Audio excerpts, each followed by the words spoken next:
Hey, hi everybody. Today we're going to have a look at using APIs in XID. I'm going to make a new project quickly, just so that we can see it from scratch. If you look at the top, you've got Save As, Aspect Ratio, Preview Snapshot, API Manager. That's what we're going to look at. And what I'm going to use is I'm going to use the Google Sheets option, which effectively takes your Google Sheet and converts it into a JSON file, which we will then use to create live data feeds on the XID that you can publish to your screens. So the first thing that you would do is you would have a sheet that is created. You can see I've created a small sheet here. The top row needs to have the naming of each column, and then obviously you can add your text. This is basically a small Forex demo, but obviously it could be any data set. The flags, now this XID equals 23, this is how you identify the image that will be displayed, and you get the meta ID from the infinity. I will show you how that's done. And then obviously you could have a set of numbers over here. So it's a very simple, so let's just use that small data set to demonstrate how it works. If we go back here, what we will do is we go to the Google Sheets, and the first thing I need to do is I need to take this number over here from Google Sheets, and also please just make sure, which this has not happened on this one, is we need to make sure we publish this to the web. Okay, so we're going to do the entire document, and we are happy to do that. That is now complete, so we can now go and get this code at the top here and insert it into the Google Sheets ID, Command V, and it is the first tab that we're using, so we'll put a 1 there, and we go apply. Now, as you can see over here, it's now showing that information in an easy to understand format, or alternatively, here is your raw JSON. We only deal with flattened JSON files, so just keep that in mind. Another neat thing that we put together is this create table. So I'm going to make a small table out of this, but we'll use that now. But first, I just want to have a look here. I have the ability to rename this API. I'll just call it Forex. And then over here, we have the update interval. This is updating every 15 seconds. I'm going to leave this for now, so that any changes I make will be quite quick on the demonstration. And then we have the cycling of the data. Now this, you would utilize this if you had a single line, and I'll show you how that works a little bit later. So you'd use the cycling of data if you had one element on the screen. So for example, you wanted to show euros and the image and the buy sell on its own, not in a table. Okay. Right, so we've renamed it. We wanted to update every 15 seconds from there. We're actually going to turn this cycle data settings off, and I'm just going to go ahead and I'm going to save this project. You have to save the XID project to save what you've done in the API Manager. So we'll save this as XID API Demo 2020. Right, now that we've saved, I'm going to open the API Manager, and you can see our information is stored here. So let's go and make the very simple traditional Forex situation. This API table allows you to drag all of that information onto the screen. And I'm just going to hide this while I format this to what I want. Okay.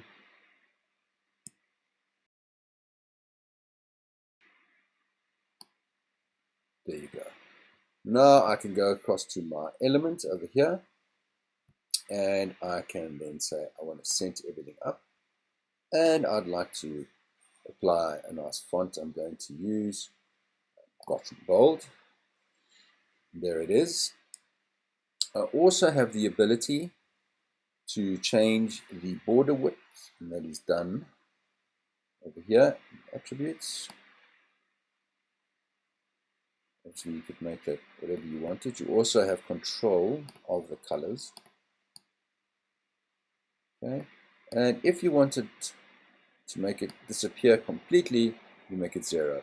Now you would use this if you have a predetermined design that you are just going to put the data on top of. Okay, so we're just going to leave it nice and light over there for the time being. Right.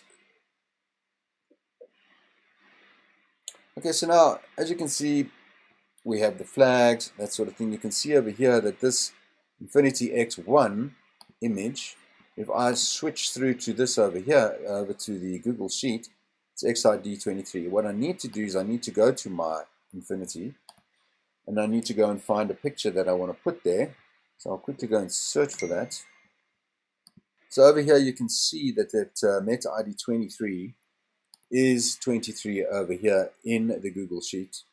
And if I jump back into the XID, you can see that it's the correct number. As you can see, this is the image that's been changed. So let's quickly just change that. I'm going to go to Infinity. I'm going to go look for something different here. Okay, so over here, what I'm actually looking for is the Euro flag, which is 685, the meta ID. If I take that number and I put it into Google Sheets and go XID equals 685, that will then translate to the XID. Okay, so here you can see I've changed the number and it has changed the image on the XID dataset. So let's just quickly put a background over here. Use this data graph. And I'm going to go to the element and make it full screen. Once again, remember the layers, we can utilize the layers. I'm going to drop this behind it. There you go, but I can't see it, so I want to make a small holding panel. I'll just take a square, put it over the top here. Push that there once again, just dropping that underneath the dynamic table. Okay, we change the color of that box. Go over here to the background, and let's make that black. And then what I'll do over here is we will then change the text to white. Okay, we can obviously do the same with the border if we wanted to have a small holding.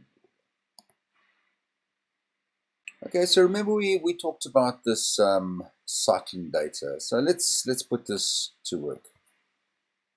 And what I want to do is I'm going to want to show the code, the euro, and the flag, and obviously the buy and the sell on the screen, but not as a table. I want this to cycle every 5 seconds. I could even make that 4 seconds. So 4 seconds. And I want to cycle all of the information inside my set, which is 8. You can see over here. And we'll just leave it as instant for now. Right, so what we do is we've added the single components. I'm now going to take these components and drag them onto the screen. Here's my euro. I'm going to take the flag. I'm going to drag it onto the screen. There it is. You're going to see it's already starting to cycle. As I build it, I'm going to have my buy, and I'm going to have my sell. Okay, so this is the sell. So let's just hide this quickly.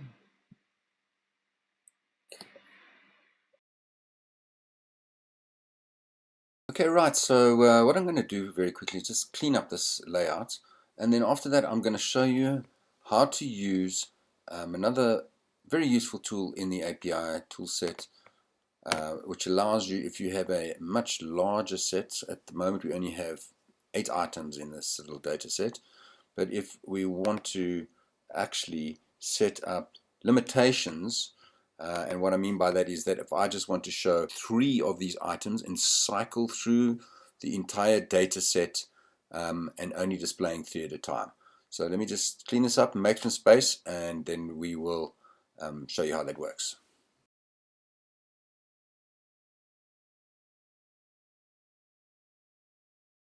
So here we are, we're almost done. Just want to put a little holding box behind these flags, neaten that up.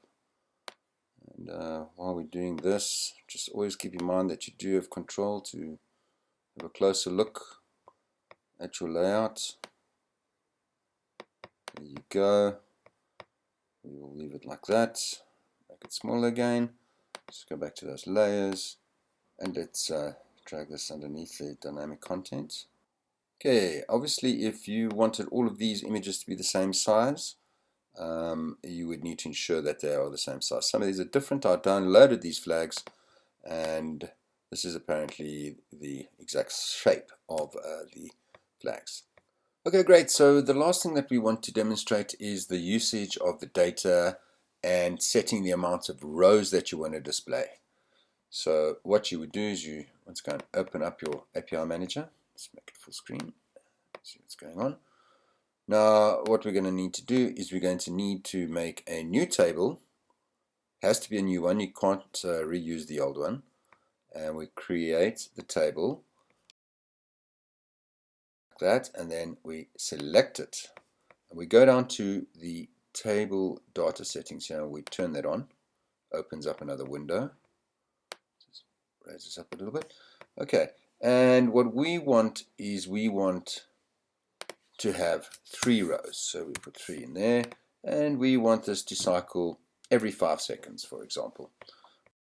So we've now set that. Now we can grab this and drop this onto the XID. I'm going to close this, and you can see now we can drag this down here, and there are only 3 rows. Let's just get the colors more visible. There you go. Okay, and we can just drag it into this area that I've prepared, and make it that size, and then we need to just drag that across there, and we center everything up, and we do that in the text environment over there, and quickly just add the Gotham. Just keep in mind that you also have control over the size, so we make these 20, maybe we want to go a bit bigger than that, 24, there you go. And that's it. That's how simple it is. As you can see now, we've made great uses of the Google Sheet, but always remember that this can be any JSON file. It does not have to be a Google Sheet. If you have an available JSON, you would simply go into the API manager and insert it over here and refresh, and you would get the same result. Okay, so there we have it. A very simple demonstration on how to use the APIs within XID.